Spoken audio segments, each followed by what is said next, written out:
ಸದ್ಯ ಕರಾವಳಿಯಲ್ಲಿ ಏನಾಗ್ತಾ ಇದೆ ಅನ್ನುವಂತಹ ಪ್ರಶ್ನೆಯನ್ನ ಕರಾವಳಿಯ ಜನರು ಕೇಳ್ತಾ ಇದ್ದಾರೆ. ಸದ್ಯ ಬಂಟ್ವಾಳದಲ್ಲಿ ಅಮಾಯಕ ಹೆಣ್ಮಗಳು ಲಾವಣ್ಯ ಅವರ ಹತ್ಯೆ. ಈ ಘಟನೆ ಮಾಸುವ ಮುನ್ನವೇ ದಕ್ಷಿಣ ಕನ್ನಡ ಜಿಲ್ಲೆಯ ಮೂಡಬಿದ್ರೆಯಲ್ಲಿ ಹಾಡ ಹಗಲೇ ಯುವಕನೊಬ್ಬ ತಲ್ವಾರನ್ನ ಹಿಡಿದುಕೊಂಡು ಜನರಲ್ಲಿ ಆತಂಕ ಮೂಡಿಸಿರುವಂತಹ ಘಟನೆ ನಡೆದಿದೆ. ಇದು ಬೇರೆಲ್ಲೂ ಅಲ್ಲ, ಮೂಡಬಿದ್ರೆಯ ಬಸ್ ನಿಲ್ದಾಣದಲ್ಲಿ ಸಾರ್ವಜನಿಕರು ಬಹಳಷ್ಟು ಸಂಖ್ಯೆಯಲ್ಲಿ ಸೇರುವಂತಹ ಮೂಡಬಿದ್ರೆ ಬಸ್ ನಿಲ್ದಾಣದಲ್ಲಿ ತಲ್ವಾರ್ ಹಿಡಿದು ಯುವಕನೊಬ್ಬ ಸಾರ್ವಜನಿಕರಲ್ಲಿ ಆತಂಕದ ವಾತಾವರಣ ಸೃಷ್ಟಿಸಿದಂತಹ ಘಟನೆ ನಡೆದಿದೆ. ಬಸ್ ನಿಲ್ದಾಣದಲ್ಲಿರುವ ಮೊಬೈಲ್ ಅಂಗಡಿಗೆ ತೆರಳಿದಂತಹ ಆರೋಪಿ ಅಲ್ಲಿದ್ದ ಯುವಕರಿಗೆ ತಲ್ವಾರ್ ಬೀಸಿ ಮೊಬೈಲ್ ನೀಡುವಂತೆ ಬೆದರಿಕೆ ಹಾಕಿದ ಅನ್ನುವಂತಹ ಆರೋಪ ಕೇಳಿ ಬರ್ತಾ ಇದೆ. ಮೊಬೈಲ್ ನೀಡಲು ನಿರಾಕರಿಸಿದ ವೇಳೆ ತಲ್ವಾರ್ನಿಂದ ಹಲ್ಲೆ ನಡೆಸಿ ಕೊಲೆಗೆ ಯತ್ನಿಸಿದ ಆರೋಪವೂ ಕೂಡ ಕೇಳಿ ಬಂದಿದೆ. ಘಟನೆಯಿಂದ ಬಸ್ ನಿಲ್ದಾಣದಲ್ಲಿ ಕೆಲಕಾಲ ಭಯದ ವಾತಾವರಣ ಕೂಡ ನಿರ್ಮಾಣವಾಗಿದ್ದು ಸಾರ್ವಜನಿಕರು ಆತಂಕಕ್ಕೊಳಗಾಗಿದ್ದಾರೆ.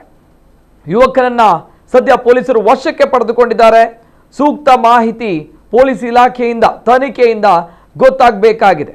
ಇವೆಲ್ಲದರ ಜೊತೆಗೆ ಮತ್ತೆ ಮೂಡುವಂತಹ ಪ್ರಶ್ನೆ, ಕರಾವಳಿಯ ಶಾಂತಿ ಸುವ್ಯವಸ್ಥೆಯ ಕತೆ ಏನು ಅನ್ನುವಂಥದ್ದು.